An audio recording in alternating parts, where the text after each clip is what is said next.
अगर आप में से कोई दृष्टांतों का अर्थ नहीं समझता तो मैं आपको छोटे में बताता हूं। दृष्टांतों का मतलब होता है heavenly stories with earthly meanings. स्वर्ग की बातें पृथ्वी की कहानियों को जोड़ जोड़ के बताना। क्योंकि आप विश्वास कीजिए, अगर आप में से बहुतों को, चलो मैं आपसे एक सवाल पूछना चाहता हूं, जो जय पाए मैं उसे एक ऐसा पत्थर दूंगा जिस पर उसका नाम लिखा है। समझ में आया? प्रकाशित वाक्य में है ये। जो जय पाए वो जीवन के वृक्ष में से खाएगा। जीवन का वृक्ष तो प्रभु अदन की वाटिका में था। समझ पा रहे हो? सूरज भाई, आपको समझ में आया? इल्ल कुछ नहीं आया। अगर आप पृथ्वी की बातें नहीं समझते हो, स्वर्ग की बातें कैसे समझोगे? इसीलिए जीसस पैराबल्स में बात करता था। पैराबल्स का मतलब समझते हैं? जब उसने देखा किसान खड़े हैं, बीज बोने वाला बीज बोने चला ताकि वो समझ पाए। जब उसने देखा कि मछुआरे हैं, परमेश्वर का राज्य उस जाल की तरह है जो उसने डाल दिया। जब उसने देखा बहनें खड़ी हैं, परमेश्वर का राज्य उस खमीर की तरह है जो एक आटे में मिलाया गया और सारा आटा खमीर बन गया। हमेशा याद रखिए, हमारे खुदा में एक सबसे खूबसूरत बात यह थी, वो पहले लोगों को समझता था, उनकी समझ के अनुसार समझाता था। एक दिन मेरा एक दोस्त है, विरार में रहता है। उसने मुझे कहा विरार से है ना दूर पड़ता है, मुझे वहीं पर कोई चर्च बता दे। फिर भी विरार में तो नहीं थी, वसई के अंदर एक चर्च थी, तो मैंने उसको बोला वहां चला जा। फिर वो वहां पर गया, 2 हफ्ते गया। तीसरे हफ्ते मैंने सोचा मैं पूछूं उससे कैसा है वो। मैंने कहा और आज क्या सीखा? बोला आज मैं नहीं गया। मैंने बोला क्यों? बोलता है मैंने तेरे को बोला था यीशु मसीह के बारे में कुछ, मुझे यीशु को जानना है। तो मैंने बोला हाँ मैंने तुझे वहीं भेजा। नहीं ब्रदर, उधर रोज हनोक की बात चलती है। हनोक कौन है? हमको पता नहीं है। बाप रे आपको पता है वो हनोक को भगवान कह रहा था, बोला था वो हनोक भगवान है।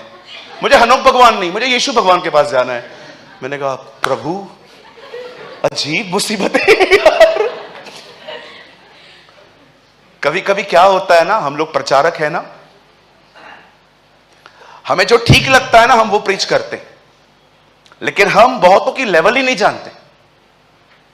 और मैंने देखा है कई सारे जो लोग हैं ना वो सोचते ही नहीं है ये बात।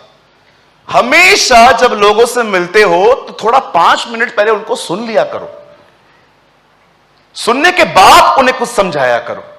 आप नए नए मेरे सामने आए और जैसे आप मेरे सामने आए और मैंने आपको कहा सिस्टर आपको पता है शेम हेम यापित, आप बोलोगे हु इज, कौन है? दीदी ये जो है ना नू के बेटे। अब ये पता पहले नू कौन है? ओह गए। और कुछ लोग तो इतने खतरनाक हैं, उनका सुसमाचार सुनाने का तरीका ही प्रकाशित वाक्य से है। बताऊं मैं कैसे? बेटा तू आजा, तू बड़ी प्यारी है, आजा इधर खड़ी हो जा। आ गया ना? डर क्यों रही है? सब डरते हो मुझसे। क्या आप ये विश्वास करते हैं यीशु मसीह खुदा है? नहीं करोगे नरक जाओगे। ये कौन सा तरीका है? ये गुड न्यूज है? ये तो बैड न्यूज है। कुछ लोगों के सुसमाचार सुनाने का तरीका ही ये है। मैं आपको बताना चाहता हूं यीशु मसीह जो है ना वो परमेश्वर का बेटा है। वो आपके लिए पापों के लिए मारा गया, गाड़ा गया, जी उठा। अंधेरी के बाजू में हमारा चर्च है, आओ तो बचोगे, नहीं गए तो तुम्हें खुदा भी नहीं बचा सकता। इधर आ बेटा, ये इधर ही डर गई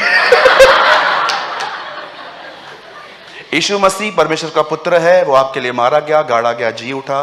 विश्वास करो बचोगे, नहीं करोगे तुम्हें वो भी नहीं बचा पाएगा। ओके समझ गए? मेरा काम हो गया। तुम्हें जो करना है जाओ, मरो, जाके जाओ, मरो, जाओ बहुत सारे जो लोग हैं ना, their gospel is without compassion. उनको तरस भी नहीं आता किसी पे, उनको ड्यूटी पूरी करनी है बस। मेरे को ड्यूटी नहीं पूरी करनी है, मुझे किसी बंदे को समझाना है, और उसके लिए बुद्धि चाहिए, समझ चाहिए, समय चाहिए। और वो अगर आपको, एंड यू नो, कभी कभी कोई एक्टिंग करना जानता है, थोड़ा बहुत रूड रूड बोलना, जो घर पे रूड बोलते हैं, कोई आ सकता है जो टेढ़ा बात करे थोड़ा? दिनेश, दिनेश किधर है? अरे पास्टर जी इधर आओ, जल्दी आओ, टेंशन मत करो, आपका परिवार भी नहीं आया आज तो, आ जाओ।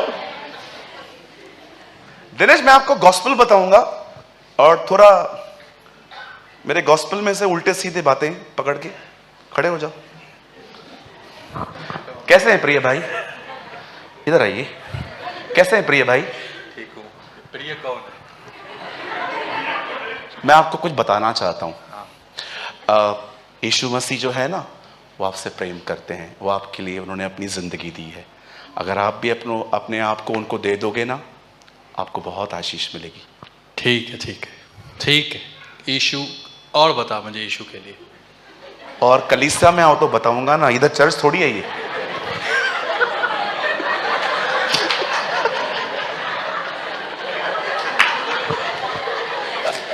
एक्चुअली ये रूड नहीं है।